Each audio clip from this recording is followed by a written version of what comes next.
Welcome everyone to the 190th Celebrity Synastry chart reading, where we will be looking into Dakota Johnson and Jamie Dornan. If you don't know me, hi, I'm Madeline and it is so nice to meet you. On this channel, I look at the dynamic between two celebrities using astrology. For those new and returning, I take notes on a synastry chart looking at the personal planet signs, aspects, and birth times available house overlays. I share these notes and add my extra insights and interpretations along the way. So if that sounds good to you, subscribe and click the bell to join us twice a week, and let's get right into this one.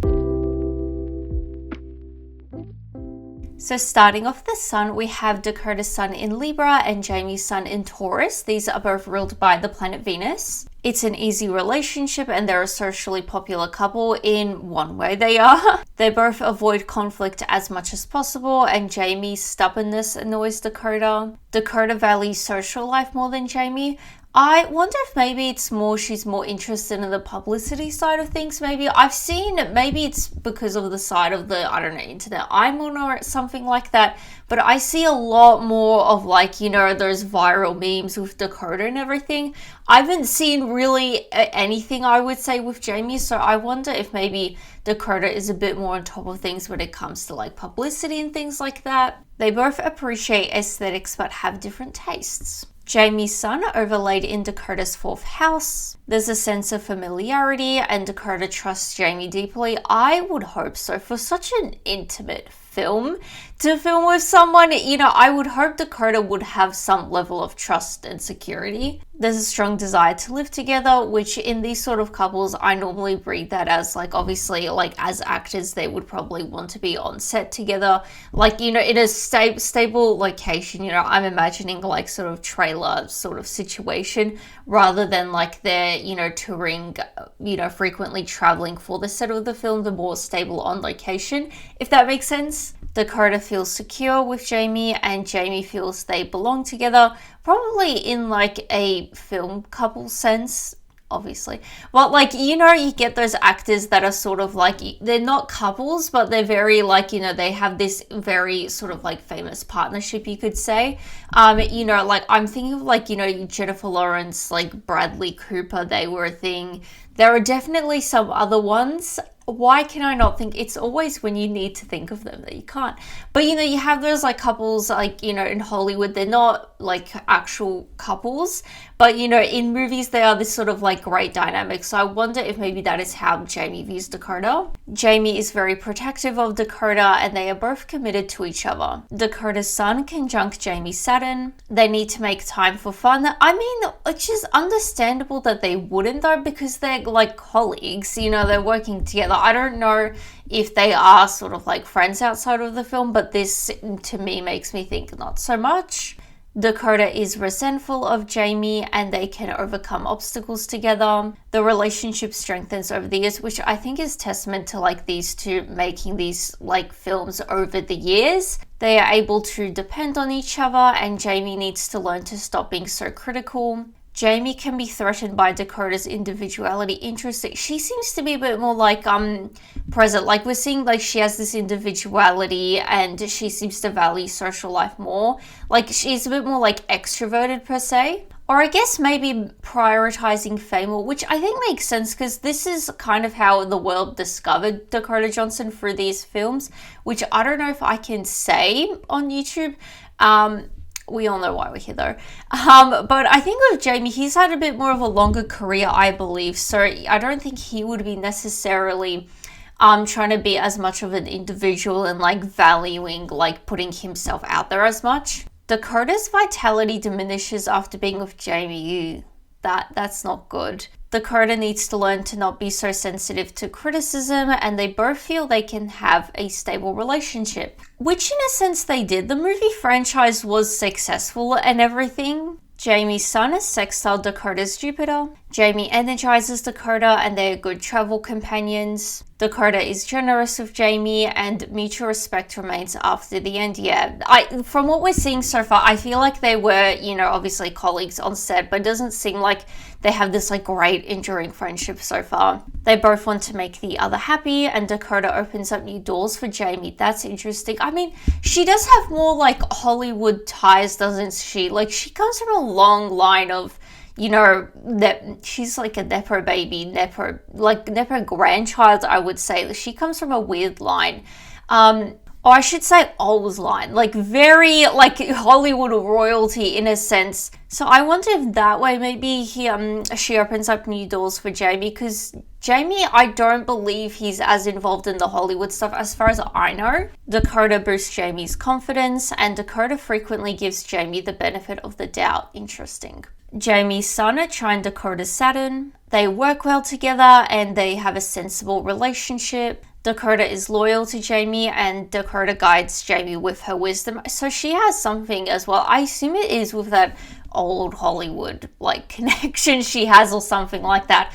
I'm sure she would have heard of some weird stories. Like, I'm pretty sure, was it like her mother or grandmother that was, I remember there was some weird, like, they married someone that had a lion ranch or something. There was something like that. So Dakota, I'm sure, knows some very odd stuff and has some knowledge that probably Jamie isn't privy to. Jamie is drawn to Dakota's maturity, and they both desire to build a lasting relationship. So I assume like they would have probably signed contracts up front for all the movies, and have the desire to make this work. Jamie is encouraging and supportive of Dakota, and Dakota is attracted to Jamie's will and personality. Challenges are dealt with perseverance, which I think we did see before, and wealth can be accumulated for marriage. I mean, they're both in like long-term relationships with other people, aren't they?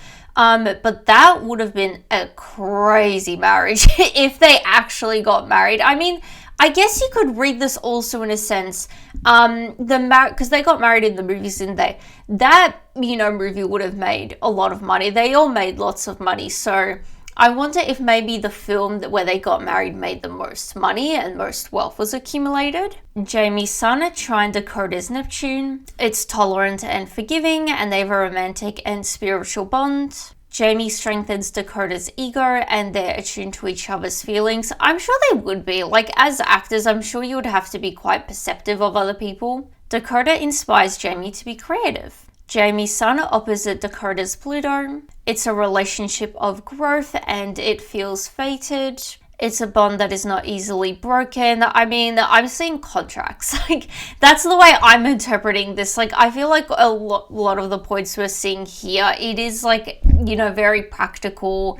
They work well together. They want this to make, they want to make this work and everything. Both are separated by distance, which I think is understandable. Like, from the dynamic I'm understanding here, it seems like they do travel to like a place to film this and everything. Jamie has the tendency to embarrass Dakota. That's not great. Jamie uses Dakota to boost himself in a negative way. I don't know if anything has happened like that. I guess, like, if you want to, like, go a bit more philosophical and everything, like, accepting this role and, like, who Dakota represents is, not great for women, and, you can make that argument.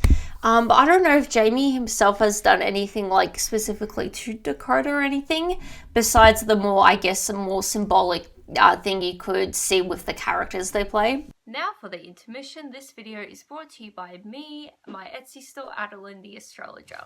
If you ever watch this and think, hey, I would like her to read my Synastry chart, well, I will. I do personalized Synastry chart readings on my Etsy store. I do both basic and detailed ones.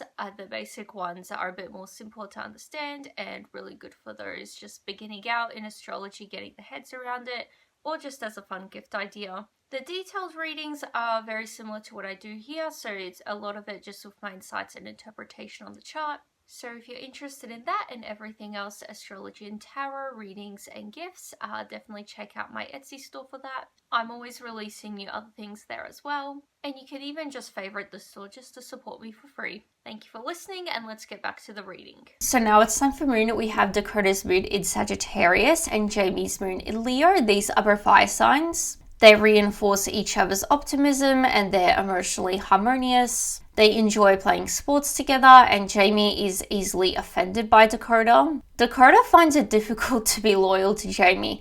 I mean, this makes me think, because I think we did literally see that Dakota is loyal to Jamie. She could very well be loyal, just find it difficult to commit potentially, which I think is understandable. Maybe, you know, when she got big from like the first film and everything, maybe she wanted to take on other opportunities and was kind of tempted to maybe quit the movies or something like that. That's where my brain is going. Like, you know, you can still be loyal and also have, you know, difficulty doing it. Jamie's moon overlaid in Dakota's 6th house. Jamie has conflicting feelings towards Dakota. I think, are we seeing this again? Both are too helpful to each other and can be beneficial working towards a mutual goal, not surprisingly so. It's easy to create a resentful relationship. Not shocking to say. I mean, like, literally conflicting feelings on Jamie's end, you know, which doesn't always end well. And like with Dakota, this mixed like loyalty thing, like potentially maybe she doesn't want to, she rejects other projects because of this one, kind of because of Jamie, and she ends up building resentment towards it. So that's where my brain's going there. Dakota's moon opposite Jamie's Mercury. They have insightful conversations and they confide in each other. I mean, it's not that shocking. Like, they were probably together a lot of the time. I'm sure conversations would have happened. They both feel different, and Dakota questions a lot of what Jamie says. I guess we did see how like Jamie can tend to be critical. Maybe Dakota questions that criticism. Dakota's feelings are incompatible with Jamie's ideas. So potentially maybe like with the film and everything, you know, maybe Dakota's feelings, I don't know if there's like different styles of acting or something like that, or different things of how they interpret the scene should be acted out. Or could this be related to the characters and, you know, things that happen in the movie? You know, you have Dakota's characters, you know, has feelings, doesn't necessarily go along with Jamie's characters and his ideas and everything. I will leave it there. I always forget with these like actor ones, like it could very well be kind of leaning towards the characters they play, because that is kind of a lot of their dynamic when they are playing these characters, if that makes sense. Dakota's moon is sextile Jamie's Mars. They are open with each other and Jamie feels more assertive, which I guess isn't shocking. There is mutual fascination and Dakota makes Jamie feel at ease. Dakota feeds into Jamie's ego and Jamie helps Dakota be more confident and bold. They both learn about themselves here and it can be tumultuous at times. Dakota's moon conjunct Jamie's Uranus. There is an instant attraction and unpredictability makes long-term difficult, which is what I'm kind of getting from this reading. Like, I mean, they're both actors and everything, and with their own lives as well. But I'm kind of seeing, like, to me, the way I'm reading this so far, it seems like there was some sort of contract, they fulfilled it, and they're not necessarily going out of their way to, you know, be friends. Like, I don't think we've even seen, like, they're good friends or anything like that. It's just been a lot of, they work well together, they feel like, you know, committed to each other and everything. But I think naturally with their lives, like, I think a long-term, like, friendship relationship, it is a bit, Jamie is dominant, I mean, very obvious. They have an exciting meeting and friends play a part in the meeting. So I wonder, I mean, particularly, I guess with Dakota will be like family, if like she got the role through family connections, but you know, potentially like through friends, they got this role and everything. That is how they met. They share an unusual lifestyle. I mean, you could read this as them two like being actors, like, you know, successful actors and everything, bit more different lifestyle, but in the movie as well, because I'm pretty sure the whole like shtick of the movie is like he's like a billionaire or something, so that is another like completely level different lifestyle. Dakota creates an accepting atmosphere for Jamie. Jamie brings excitement to Dakota and Dakota sees Jamie as unreliable. Jamie's moon is square Dakota's Venus. Previous relationships negatively impact this relationship. I mean, this could be like anything, can't it? They have a strong connection and Jamie may not be able to provide Dakota with the emotional nourishment she wants. I mean, it could be in the acting sense. It could be in the sense with these two, obviously, because I'm pretty sure Jamie has like a whole like kids and family and wife and everything, so in real life, it's not shocking to see he wouldn't be able to provide Dakota with the emotional nourishment she wants. But also with the movie franchise, I mean, that's the whole trope, is that you have this like brooding, emotionally unavailable, detached, male and everything. So, in that sense, it also makes sense. Dakota may struggle with her self-worth. It's like, there's also conflicting feelings on Dakota, it seems like, because I think we saw that Jamie helps Dakota with her confidence and everything, but we did see the like criticism as well. So I wonder, maybe, I don't know if there's like a hot and cold dynamic, or, from Dakota's end or Jamie's end. Living beyond means will create strains, and both need to resolve their internal issues for this to work. Their values are in conflict, and they both tend to take each other for granted. They both need to learn to compromise, and they both like each other but not their habits. They both may feel misunderstood, and they both will learn how to cooperate. Dakota sees Jamie as needy, and Dakota doesn't always understand Jamie's emotions. Yeah, I'm not really seeing a emotional relationship here. Like, I think what the only points we did see, I think what they're kind of like emotionally in sync, but probably in one of those ways, because neither of them are particularly emotional, they're in sync in that way. Jamie sees Dakota as narcissistic. Interesting. So now it's time for Mercury. We have Dakota's Mercury in Virgo and Jamie's Mercury in Taurus. These are both earth signs. They prioritize practical daily matters, and the relationship can get stale easily. Again, I'm not surprised. It seems like it's a bit more of a practical relationship than not. They accomplish goals together, and they both tend to neglect their relationship. I mean, that's what I'm saying. It seems like what I'm repeating myself a lot here, but this seems like a contract happened and it finished, and they're obviously neglecting their relationship because they don't need to be there. Jamie's Mercury overlaid in Dakota's 4th house. Dakota's emotions are sensitive to Jamie's words. So yeah, it seems like she's a bit more sensitive to Jamie. There's a bit of mixed feelings there. Dakota can predict what Jamie will say, and Dakota is comfortable with Jamie. We're seeing that again. They both fit well in each other's lives. I'm sure they would have for the time period. Their Mercuries are trying together, so they have easy communication and they solve problems similarly. They have a mutual understanding and they enjoy learning from each other. They have complementary ideas and thoughts, and they hold similar views. Misunderstandings are unlikely. I wonder if maybe like in an acting sense, like they are quite similar, maybe in like acting styles or something like that.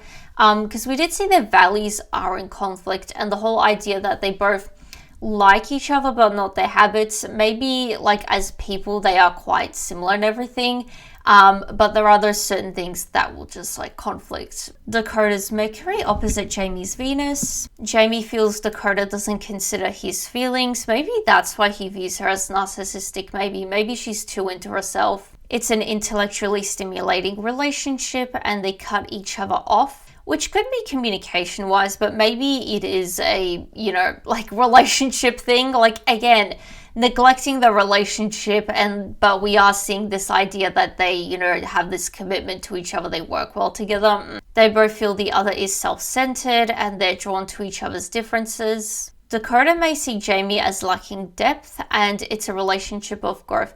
I mean, that kind of goes back to how we did see they learn to compromise. It's a relationship of growing, learning, and everything. So that's there.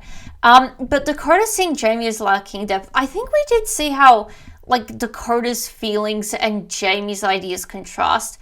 Like, I wonder if maybe they genuinely do have, like, different, I guess, I don't want, not crazy different, but maybe when Dakota is, acting, maybe she's more intuitive and like more sensitive with feelings and everything, tries to have a lot of depth, where Jamie, maybe his acting style, it's more so like ideas of how the scene should be played out, not so much about depth, because you have those acting styles where, you have to go really deep within yourself and like bring out the character, but then you have the others that are just, I just act and do what I'm supposed to do. Jamie's understanding of love doesn't match Dakota's, which, I mean, I think this is more of like the characters, isn't it? Conversations can become a source of conflict, and there's a difference in interests. They need to learn to listen to each other, and Dakota can help Jamie intellectually. Dakota's Mercury conjunct Jamie's Mars. Discussions and intellectual debates are prioritized, which I don't think is very surprising. I'm sure they would have to have those,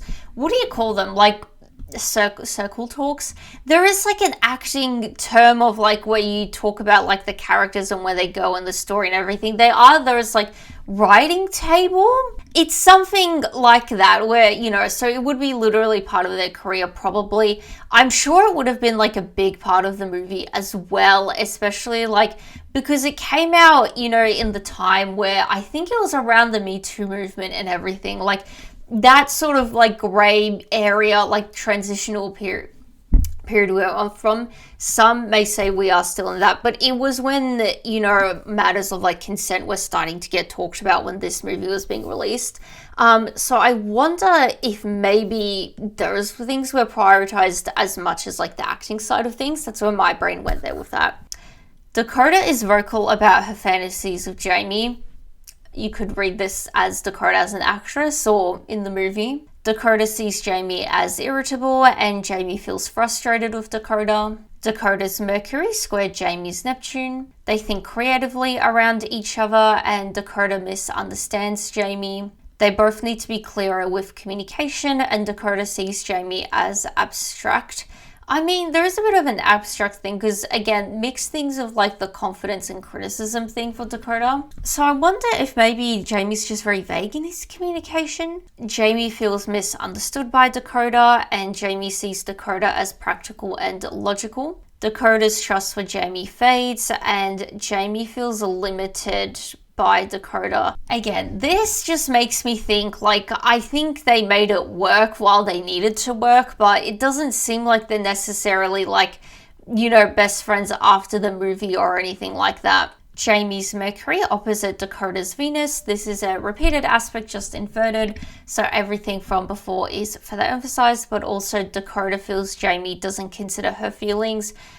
It's not a great thing when both of you are like, you don't listen to my feelings. Jamie may see Dakota as lacking depth, and Dakota's understanding of love doesn't match Jamie's. Jamie can help Dakota intellectually. It's interesting, like, there is a sense of they're quite similar people, but I guess it could be one of those things, like, you know, sometimes you get people that are, like, you get two people in the room that are the same, but because they have the same personality, they do tend to, like, clash, and they're not necessarily gonna, like, get along. Because it is just, you know, sometimes there are personalities, they kind of need to, like, bounce off of different ones, rather than, like, kind of clashing with the same one. So now it's time for Venus. We have Dakota's Venus in Scorpio and Jamie's Venus in Pisces. These are both water signs. They instantly bond and it's an emotionally deep relationship.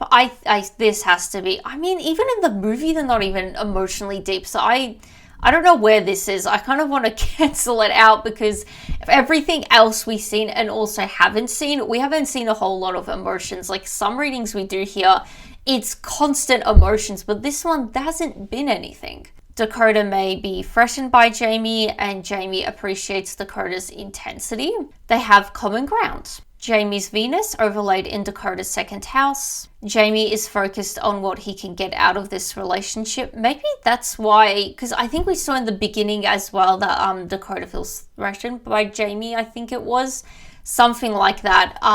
Oh no, the other way around. That was what we just heard. I think there was something earlier how like Jamie kind of feels threatened by Dakota as well. Mutual thing, not great. But that, besides that, obviously there is a prioritization of what they can as individuals get out of this. Jamie doesn't feel committed to Dakota and Dakota is careful to not get emotionally invested in Jamie yet. There's not, you know, a lot of attachment here, is there? Their Venus signs are trined together, so they enjoy each other's company and they share a mutual community. For a while they did. They appreciate how the other dresses, handles money and socializes. I think that's a good way to put it because I think we saw in the beginning how they both like aesthetics but they don't have the same taste. That I think that is a good way to put this whole relationship. Because, you know, they seem to value the same type of thing, but not necessarily how that thing is expressed, if that makes sense. Like, there is that similarity, but it's not quite there. Jamie's Venus squared Dakota's Uranus. They both feel they cannot rely on the other, and they are separated at times. Dakota resents Jamie's desire for commitment. and it's an emotional roller coaster, which we're seeing again, this Dakota resenting commitment. I think we've seen a few times already that Dakota resents this relationship. So I really wonder, there must have been something like, or the way I'm interpreting this anyway, considering the context and everything, I wonder if, Dakota did kind of sign on these like movie contracts up front, but then she got famous and it's like, I'm getting other offers now as well that could probably be better. So I wonder, that's where my brain is going with where Dakota resents the commitment thing. It's not a stable relationship and there's instant attraction. So now it's on to Mars. We have both their Mars signs in Libra, so they are protective of each other and they compromise with each other. They deal with conflict together well. We did see that's something we have been sprinkled throughout the reading, which I think is nice. They both enjoy roleplay and the relationship lacks decisiveness. That is there. I will leave it there. Jamie's Mars overlaid in Dakota's 8th house. It's love-hate. I wouldn't say love-hate. I think like-dislike. It's not very intense here. Dakota feels possessive of Jamie. I mean, I feel like it'll be more of the character. It's that sort of stereotypical, like, you have the really broody, detached, like, man, and then the it's always a younger girl, isn't it? That's very possessive and controlling and everything. It's that, there has to be a name for that sort of like trope and dynamic. It's been done so many times though, it's like, doesn't need to have a name. This is transformative and they will never get over each other. I mean, I don't think they will ever really get over this film. Like, I would say it's probably what they're kind of most known for, because I'm very well aware that they've had like other movies and careers, particularly with like Jamie. He's had a whole, like, I'm pretty sure he acted a lot longer than Dakota did. But yeah, I don't know anything else these two were in. Jamie feels drawn to Dakota and Dakota feels like a damsel in distress around Jamie. I mean, in the movie, kind of, yeah. Dakota feels mesmerized by Jamie and there's a possibility of a taboo in the relationship. Jamie's Mars squared Dakota's Uranus. It's exciting but unstable and it is not long-term. Yeah, I mean, this is what I've been saying. Jamie gets easily irritated with Dakota and they may encourage the other to be reckless. Dakota sees Jamie as a threat to her independence. Why are these two threatened by each other? It's like a weird competitiveness, isn't it? Dakota distances herself from Jamie and Dakota triggers Jamie's temper. Yeah, this is not a long-lasting friendship. So that was the final aspect, bringing us to the end of the reading. And if you are still watching, please share your thoughts below. I'd be very curious to see what you guys have to say about this one. Definitely, if you guys interpreted this reading any differently or any other way interpreted it. And if you have made it this far, please consider subscribing for more. I post these readings twice a week. And besides that, give this video a like and I will see you guys next time. Bye!